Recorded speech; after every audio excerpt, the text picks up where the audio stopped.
The French president believes that the US president's comments about his marriage are neither elegant nor up to standard. Sweden announced a new defense package worth almost 800 million euros to boost the Scandinavian country's aerial defenses in the face of threats. Russia fired more drones at Ukraine in March than in any month since it launched its 2022 invasion. Elon Musk's space exploration company SpaceX has reportedly filed for an initial public offering, putting Musk on the path to becoming a trillionaire. El presidente de Estados Unidos, Donald Trump, ofreció pocos detalles nuevos sobre la guerra en Irán en su primer discurso a la nación desde que el conflicto comenzara a finales de febrero. En su lugar, insistió en que Estados Unidos está cerca de alcanzar sus objetivos en la guerra y afirmó que Irán seguirá enfrentándose a una avalancha de ataques.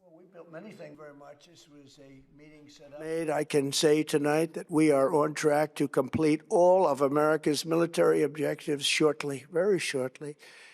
We're going to hit them extremely hard over the next 2 to 3 weeks. We're going to bring them back to the Stone Ages where they belong. In the meantime, discussions are ongoing. El presidente trató de tranquilizar a los estadounidenses asegurándoles que la guerra merecía la pena en un discurso pronunciado en un momento en que se enfrenta a una caída en picado de su índice de popularidad y a una creciente incertidumbre económica tanto en el país como en el extranjero. Trump tampoco ofreció información actualizada sobre las negociaciones con Irán ni sobre su plazo del 6 de abril para la reapertura del estrecho de Hormuz. Por otra parte, el martes, el ministro de Asuntos Exteriores iraní, Abbas Araghchi, declaró a los medios de comunicación que el hecho de que ambas partes estén en contacto no significa que estén negociando. El petróleo subió más de un 4% y las bolsas asiáticas cayeron tras los comentarios de Trump sobre que Estados Unidos seguirá golpeando duramente a Irán. Poco después del discurso de Trump, Teherán anunció otra oleada de ataques con misiles y drones contra Israel y las bases estadounidenses en el Golfo, que alcanzaron ciudades israelíes como Tel Aviv y Eilat, así como instalaciones militares estadounidenses en Bahrein y Kuwait.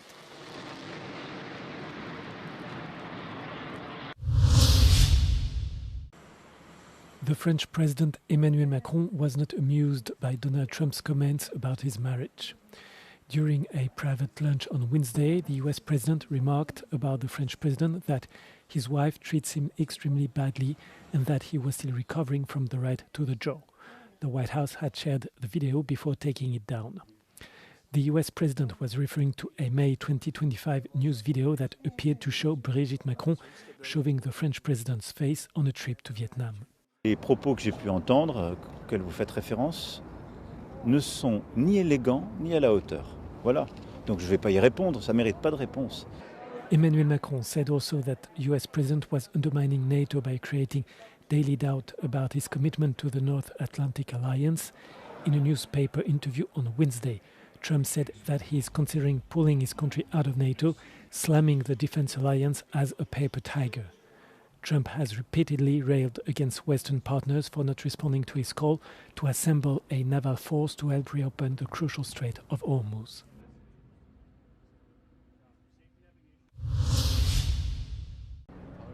Sweden announced on Thursday that it was investing approximately 800 million euros in a new defense package to bolster the country's aerial defenses. The package includes new radars, anti-aircraft weapons, as well as electronic warfare platforms. The investment makes up more than half of money allocated to the country's defense capabilities, announced in January this year.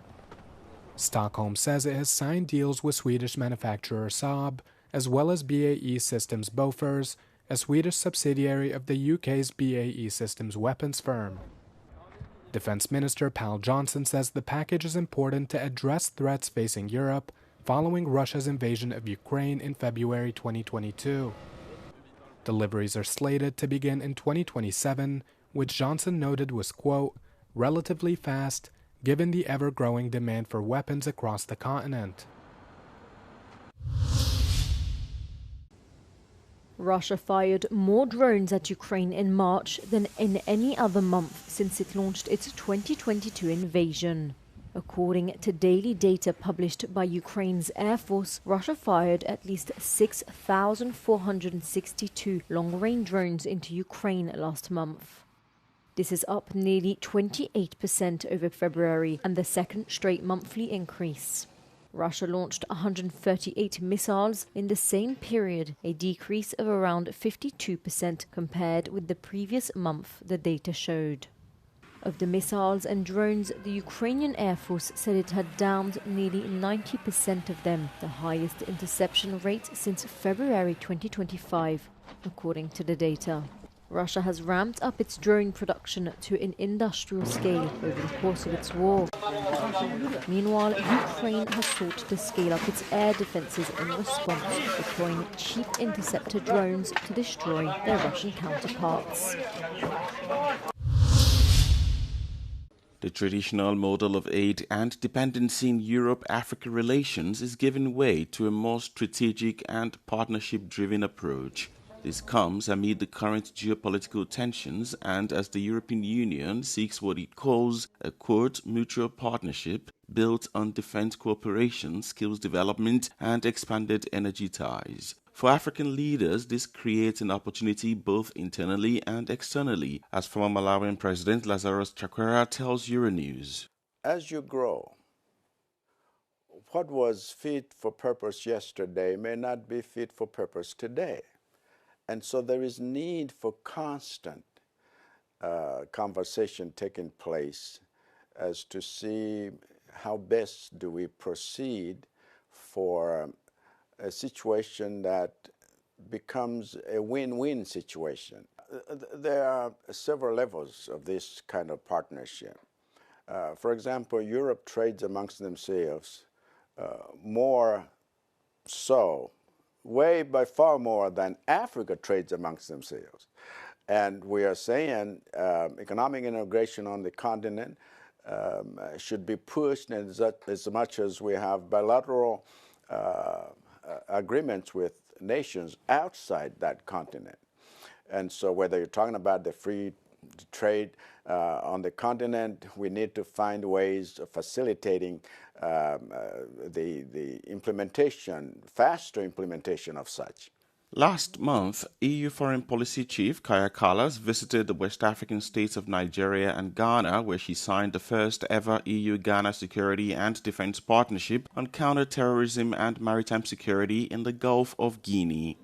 Amid rising competition from the US, China and Russia, policymakers say it was a matter of time before Europe changed its approach. Je pense que nous devons aujourd'hui réviser notre politique avec les pays africains, sortir de cette politique d'aide au développement qui est dépassée, qui est usée, qui ne tire pas les conséquences de réalités concrètes. Et nous devons clairement, du côté européen, assumer que nous avons des intérêts en Afrique. Parce que le développement et la prospérité sur le continent africain déterminent le développement et la prospérité en Europe. For decades, Europe has been a key partner to Africa, providing aid, development support, and shaping governance frameworks. For some critics, a new approach must now also look beyond economic interests. In my current, let's say, understanding, people are still living in the past. They are not seeing the future. It's about the local anchorage and the capacity to facilitate the bridge between Africa and Europe. And it's not only about investments, about imagining the right products and services, but simply facilitating the intercultural exchange. As African countries expand their options, a major shift is emerging from aid to investment, from dependency to negotiation. The debate is not whether Europe remains a partner for Africa, but what kind of partner it wants to be. Jerry Fisayo-Bambi for Euronews.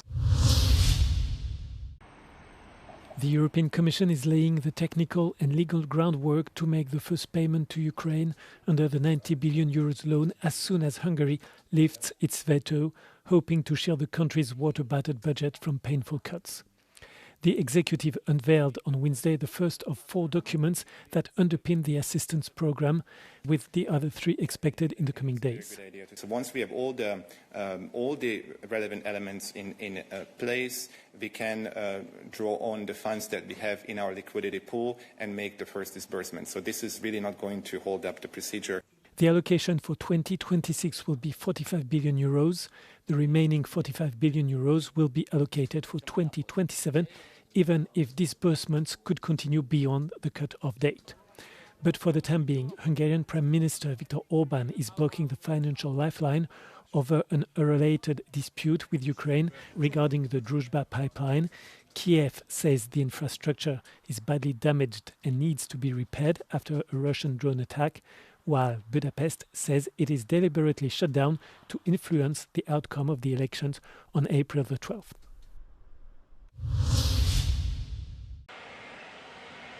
Elon Musk's space exploration company SpaceX has filed preliminary paperwork to sell shares to the public, according to multiple reports. The initial public offering would likely rank as the biggest ever and could make Musk the world's first trillionaire. Exactly how much the SpaceX IPO plans to raise has not been disclosed, but the figure is reportedly as much as $75 billion.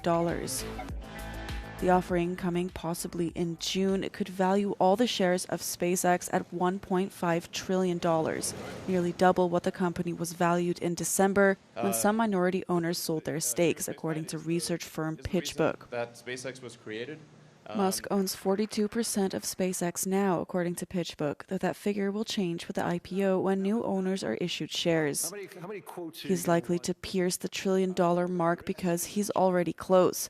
Forbes magazine estimates Musk's net worth at roughly $823 billion.